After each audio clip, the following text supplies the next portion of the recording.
name is Jason, and this is Just Watches. Okay, today we have another watch from Zelos. This is the Spearfish. Now, I got pretty excited about this watch when I saw it on many other watch review channels, and I kind of fell victim to the hype and purchased this one for myself. Not without good reason. Orange is my favorite color, and that gradient dial in combination with the texture just looked super interesting overall. I was also enticed by the fact that this watch uses a brand new movement, the Joux-Perret G100, which I'm fairly certain is just a fancy Swiss Miyota 9000 series, but more on that later. Now, before we get to the review, if you're enjoying the content of this channel, I invite you to subscribe, and if you're enjoying the contents of this individual video, please give it a thumbs up. Thank you so much. Now for price and availability, this watch is mostly sold out with only the forged carbon dial available at the time of this recording. I'm guessing Zelos will re-release a second version of this watch as they tend to do, but you'll have to wait a little while for that. Now I purchased this for the pre-release price of $650, but the full MSRP is $750. So the case is 40 millimeters in diameter by 47 millimeters lug to lug. It's only 12 millimeters thick and then has a 20 millimeter lug width opening. Now I love the angular lines of this case, especially on the crown side. You have a very angular set of crown guards that transition into long angular lugs that curve down nicely. The inside of the lugs have a high polished chamfer that really adds to their dimensionality. The finishing on this case is excellent, with horizontal brushing on the top and vertical brushing on the sides, with a high polished chamfer dividing the two. There's a second high polished chamfer on the bottom side of the mid case as well. Now the case and bracelet are also coated to increase hardness. More on that later. Overall, the case is very sleek and at only 12 millimeters thick with a short lug to lug is extremely snug and comfortable on the wrist. The bracelet starts at 20 millimeters before tapering down to 18 millimeters at the clasp. The solid end links have a touch of play, but you won't notice this on the wrist. The bracelet also utilizes a quick release system, which I'm a huge fan of. Once you get used to it, you can take the bracelet on or off in a matter of seconds. The articulation of the bracelet against the back of the watch and between the links is excellent, two factors which are important for overall bracelet comfort. The links are gorgeous with a brushed finish that is complemented by high polish on almost all of the edges. The brushed clasp is also sleek at 20 millimeters and is nicely signed with the Zelos logo, and the edges are also high polish. Now the fact that this clasp has virtually no desk diving marks on it despite being in heavy rotation is evidence of that hardening coating that they applied to the bracelet and the case. Now the clasp uses a double push deployment with a fully milled scissor. One note, closing the clasp was very stiff to start, and I couldn't really do it when it was on my wrist, but it has gradually broken in over time. The clasp also has a quick adjust system. This is the same system as on my Seaboard, and once you get the hang of it, it's easy and quick to use and provides a meaningful amount of adjustment. I find myself adjusting it throughout the day, and it's a fantastic feature to have on a bracelet. Finally, the bracelet is sized with screw links, and sizing was a snap with a 1mm screwdriver. One tip when sizing a bracelet with a quick adjust system, be sure to set the quick adjust to the middle position when sizing and get a comfortable fit. That way you'll have a few clicks of quick adjust in either direction once you are done sizing. The screw-in case back helps provide 200 meters of water resistance and features a sapphire display window. There is information around the edge, including an individual number for each watch. This brings me to the point I wanted to raise about the hardening. Unfortunately, the back of the case has picked up some small scratches. I believe this is from setting the watch down on the bracelet, something I haven't really had a problem with before. However, I think the small nature of these links causes them to rub when setting down and picking up the watch, and while the case and bracelet are hardened, since they're both the same hardness, I think the bracelet can just scratch the back of the watch. This is not a big deal since it is on the back and you don't see it,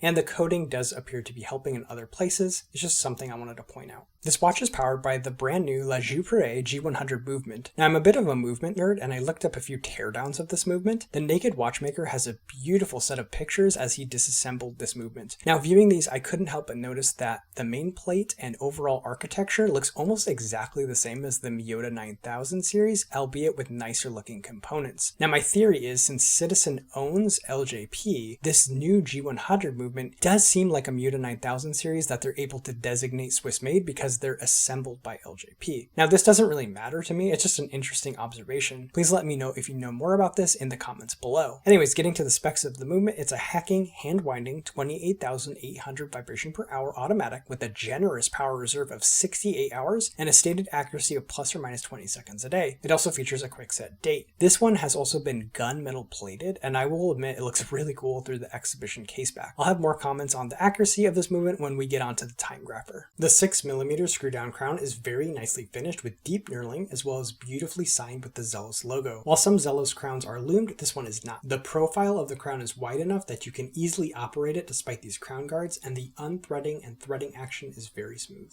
The sapphire crystal is completely flat and flush to the bezel of the watch. Anti-reflective coating is applied to the underside of the crystal. I would definitely expect sapphire crystal at this price point, and I like that a domed crystal was not used here, as I think it would clash with the very angular design of the watch overall.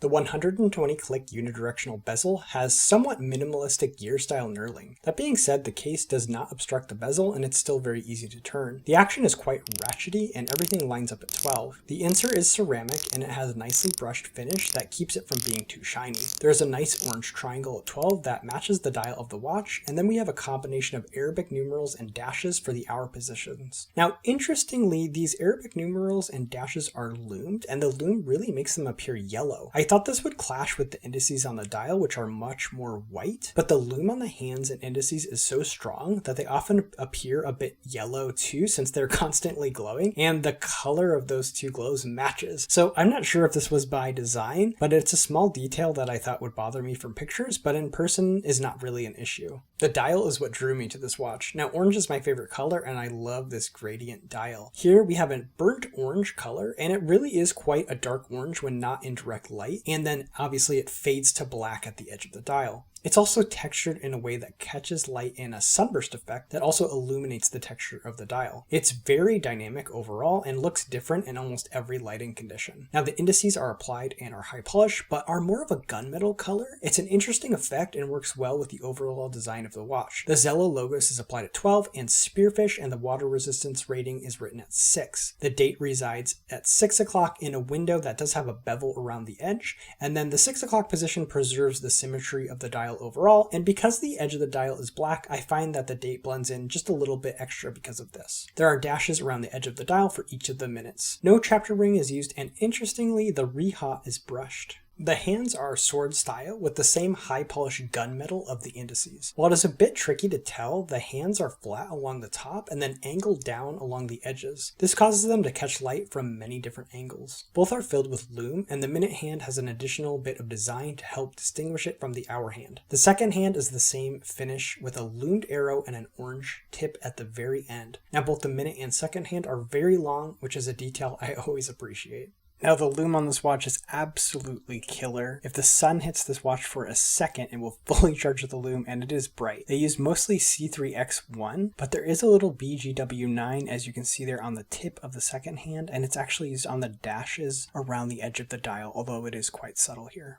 And here is the watch on the Timegrapher. Now, this movement is keeping pretty good time. It was running kind of slow when I got it, but it seems like the accuracy has improved, especially when it's on a full wind. Running about -3 seconds a day here, high amplitude at 292, and a little bit of beat error there at 0.3 milliseconds.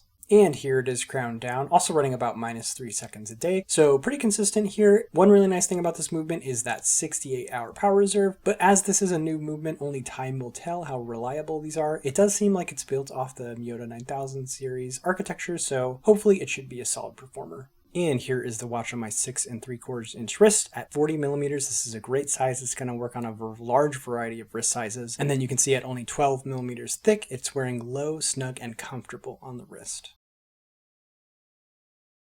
So pros and cons, starting with the pros. Well, this is what I have come to expect from a micro brand at this price point. A spec list with all the usual things you want, such as sapphire crystal, ceramic bezel, etc. But add to that list a quick release bracelet and a quick adjust clasp. I think at this price point, you'll start to see these features become standard, and I'm glad to see Zelos is sort of setting the way with that. In addition, you're also getting a hardening treatment on both the case and the bracelet. Now, this bracelet is already quite comfortable and really nicely finished without considering the fact that it has that quick adjust bracelet. I can't emphasize enough how much that really brings the bracelet up to another level. This is a feature I use constantly and want to see on more watches. Finally, the finishing on the case and bracelet of this watch is excellent. So what are my cons then? Well, I don't like the 1-year warranty from Zelos. I think when you have brands like Christopher Ward giving a 5-year warranty, at this price point, I want to see a minimum of at least 2 years of warranty. Second, while I think I love every aspect of this watch individually, I'm not sure if I am in love with the whole package. I can't really put my finger on it, and I can't tell you what I would change, but I don't think I bonded with it as much as I thought I would. Overall, though, this watch is a killer package. At this price point, I think other compelling options are watches like the Halios Seaforth, the Christopher Ward Sealander, the Astrobank's Fortitude. I think this watch is a compelling choice in this price point, and you really can't go wrong with it if the design appeals to you. For example, this watch does impress me more than the NTH Barracuda I reviewed, which is in the same price bracket. And while they're mostly sold out for now, I expect Zelos will be releasing another version of the Spearfish in the future. So there you have it, the Zelos Spearfish. Let me know what you guys think about this watch in the comments below. As always, if you're enjoying the contents of this channel, I invite you to subscribe. And if you like the contents of this individual video, please give it a thumbs up. That's all for this time. My name is Jason, and you have been watching Just Watches.